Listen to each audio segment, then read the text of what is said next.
Des passages et je vous attribue un passage. Comment ça s'écrit CH? Ouais, et quel front? Pion.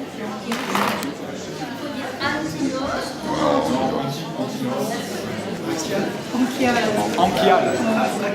Alors ça s'écrit pas? Apial. Oui, non, il vaut mieux éviter les chichis. Dans la langue française, je crois qu'il vaut mieux éviter le chi. Voilà. Donc dolichion. Non, les icônes. Ah, donc c'est... Peut-être les icônes, comme les cyclopes. On ne dira pas les cyclopès. Voilà. Les Grecs, c'est U. Ah oui, vous voulez prononcer le Y U? Ben, ça fait Ulus, mais... Pour Ulysse. Ulysse! Je suis aux enfers. On va danser en proximité des lecteurs, mais aussi on va créer un lien entre la lecture qui se fait et puis la place, les terrasses. En jouant, on va jouer comme ça sur le proche et le lointain. Là, c'est une épopée, c'est la sienne, c'est la vôtre aussi, des choses vers lesquelles on veut aller. Il y a un Poséidon qui souffle et on se retrouve ailleurs. Voilà. En plus, vous avez un truc, vous avez une musique derrière vous. Et cette musique, quand même, elle vous porte. Et donc, elle vous permet peut-être d'être tranquille à certains moments, de pouvoir aller. Vous n'avez pas tout d'un coup le vide abyssal devant vous. Donc, ayez courage de pouvoir ralentir sur les difficultés. Il faut avoir du courage, mais courage de faire des choses. C'est du courage de lire, en fait. Vous allez voir, c'est du courage. Le plaisir, il est lié à ce courage. 12 Marie-Laure Parra, 49 Fiametta Bernardo, 71 Gilles Dada, 94 Catherine Sabli, 101 Xavier Millan, 104 Philippe Maurice, 114 Marielle, 122 Madeleine Niaille, 132 Virginie Dominique là-haut, 145 Gilles Joly, 146 Gilles aussi, 147 Brigitte Carrère, 228 c'est Gabriel Sidé, 234 et 235 Daniel.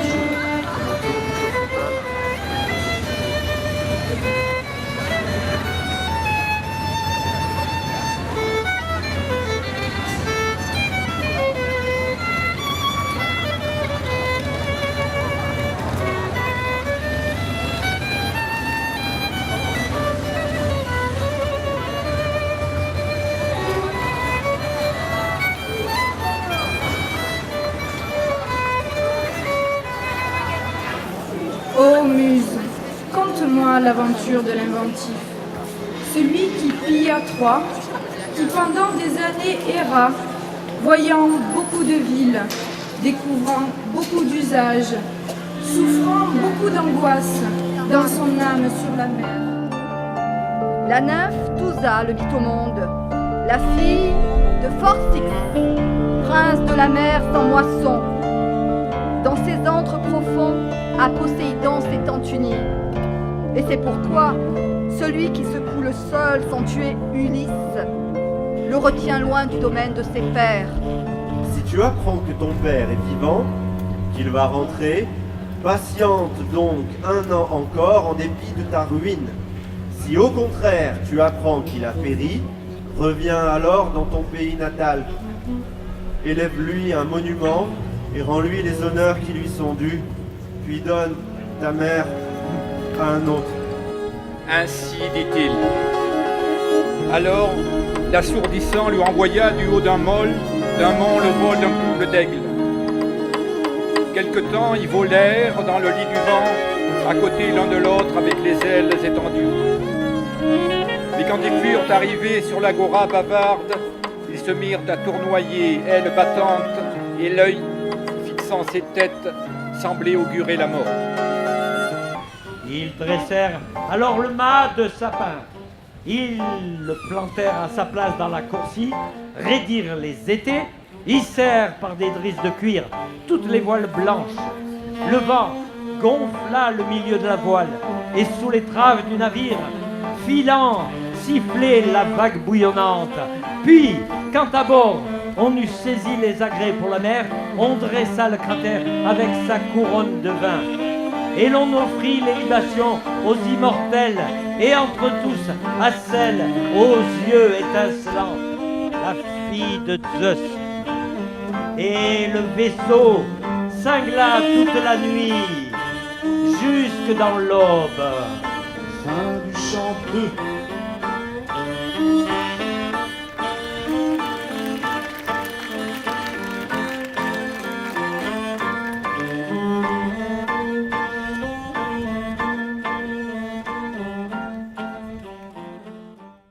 Vers les vaisseaux échoués dans le sable, j'allais, chemin faisant, 1000 pensées troublaient mon cœur. Puis, lorsque j'eus rejoint le navire et la mer, nous apprêtâmes le souper. La nuit céleste vint, et nous nous étendîmes sur la frange des brisants. Quelqu'un saurait-il, oui ou non, quand Télémaque reviendra des sables de Pylos?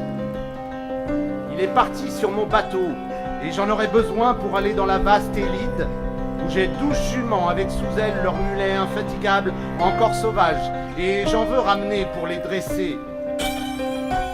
À ces mots, la stupeur les envahit.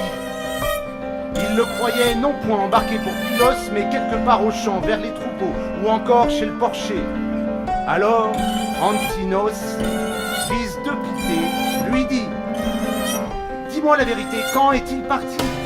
Et qui donc l'accompagnait? Des jeunes gens choisis dans notre Ithaque? Ou bien de ses esclaves et employés? Car il l'eût pu. Et dis-moi aussi avec franchise, que je sache, s'il t'a pris ton navire noir par violence, ou si te le lui donna sur sa prière de plein gré.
devant le seuil de bronze.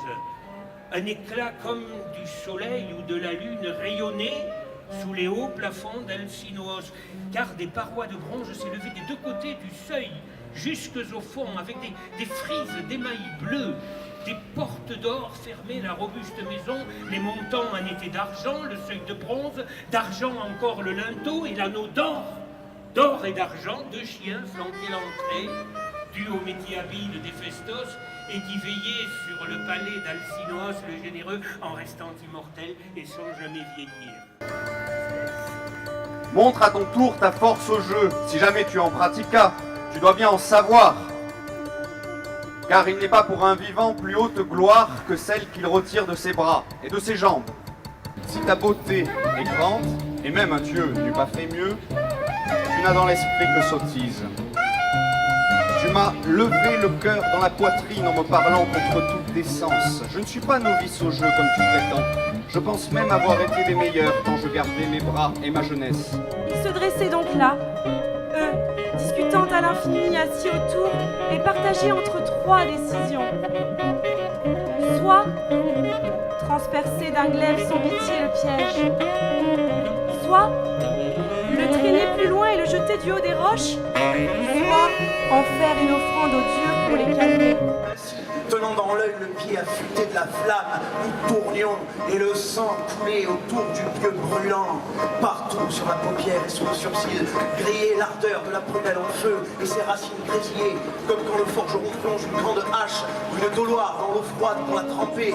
Un métal siffle, et là, gît la force du fer. Ainsi, son œil sifflé sous l'action du pieu d'olivier, il poussa un rugissement, la roche en retentit, nous enfuîmes apeurés.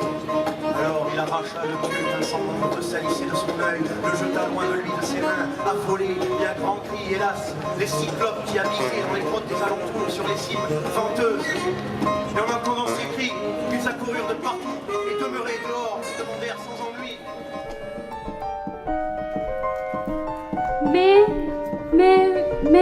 Mais voyons, parle-moi sans rien dissimuler. Savez-vous en quel lieu vit encore mon fils? Serait-ce à Orchomène ou à Pylos des Sables ou encore chez Ménélas en la spacieuse Sparte?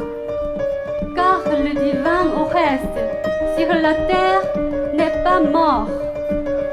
Fils de Laerte, enfant de Zeus, industrieux Ulysse, malheureux, que vas-tu encore imaginer?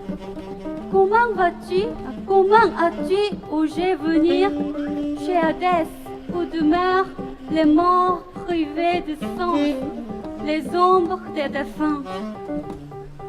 Athéna s'approcha sous les traits d'un tout jeune pâtre de troupeau. Tu restes qu'un enfant, ainsi qu'on voit les fils de princes portant sur les épaules une double et solide cape, la sandale à ses pieds brillants et les pieux à la main. Ulysse, en le voyant, se réjouit. Il vint à sa rencontre et s'adressant à lui, jeta ces paroles ailées. Ami, qui est le premier homme que je vois ici, je te salue. Renonce à tout mauvais dessein, sauve ses biens et sauve-moi, je te supplie, comme on supplie un dieu, en passant des genoux. Dis-moi aussi avec franchise que je sache quel est donc ce pays et ce peuple, quelle est sa race.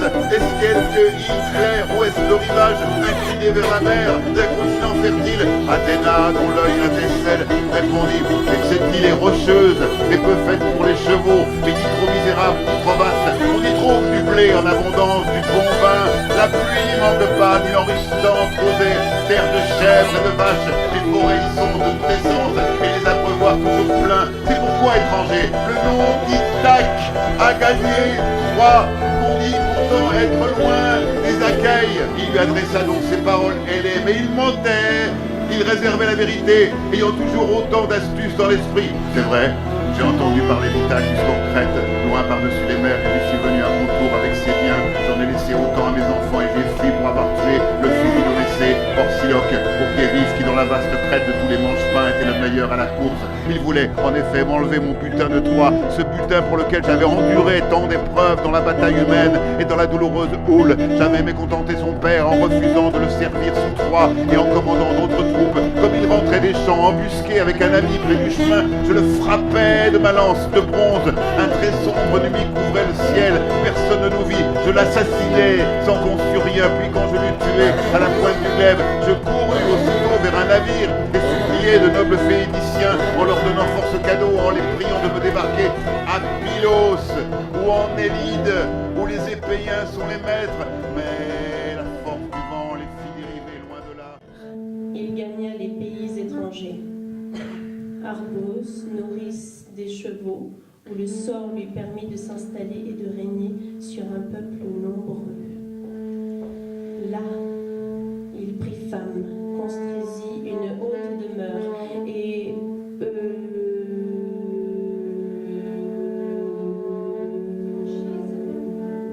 ma famille est d'Ithaque et mon père est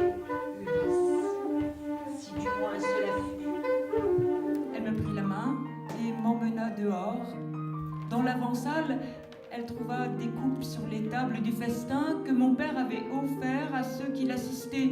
Il venait de se rendre au Parlement du peuple. Ayant vite caché 3 coupes dans son sein, elle les emporta, et moi, l'étourdie, je suivis. Mais ne sachant rien faire, il ne voudra pas travailler. Et il préférera mendier par le pays, quêtant pour fourrager ce ventre jamais rassasié. Les prétendants tempêtaient dans la salle, et Athéna, qui s'était approchée de l'illustre fils de Laërte, l'invita à mendier aux prétendants un peu de pain pour qu'il pût distinguer les justes des injustes.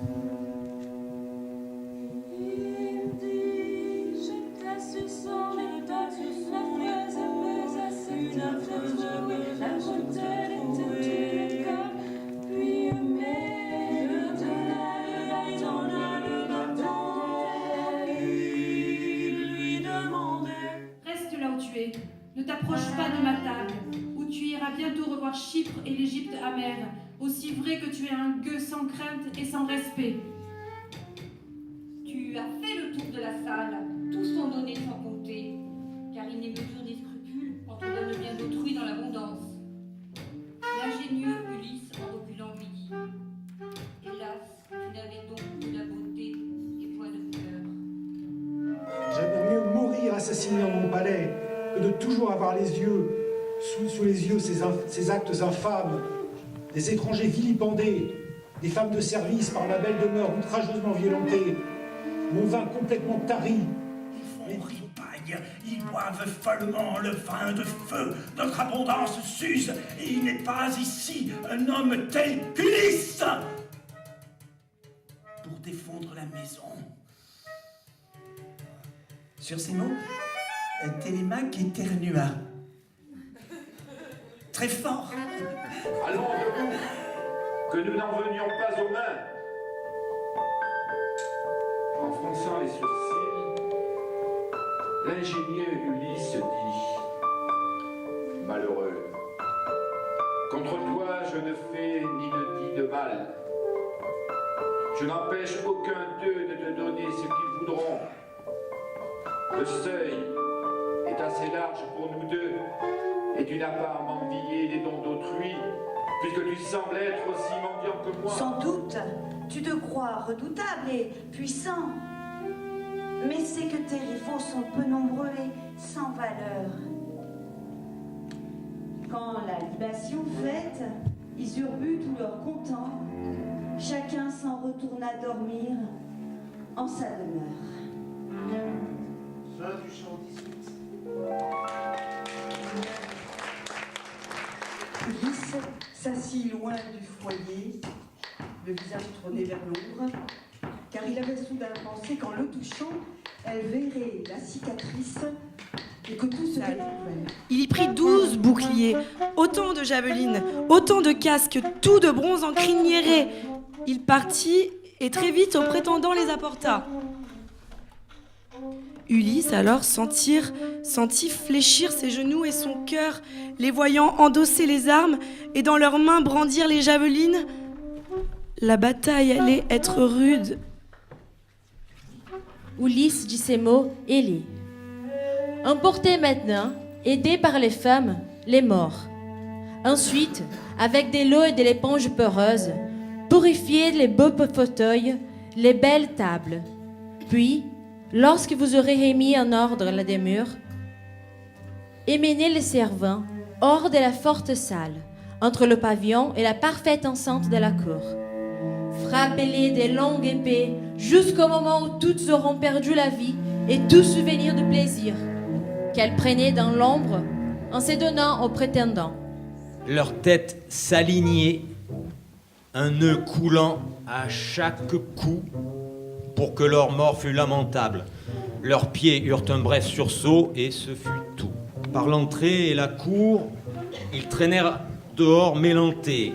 D'un cruel coup d'épée, on lui coupa nez et oreilles, on lui arracha les parties pour les jeter aux chiens, et la rage dans l'âme, on lui amputa pieds et mains.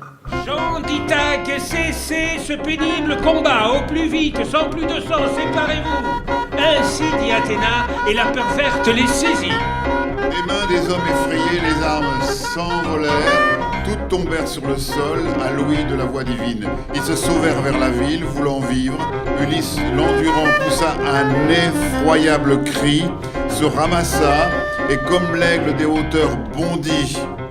Mais le fils de Cronos fit tomber sa foudre fumante aux pieds de la déesse aux yeux étincelants, sa fille, et Athéna, aux yeux brillants, dit à Ulysse: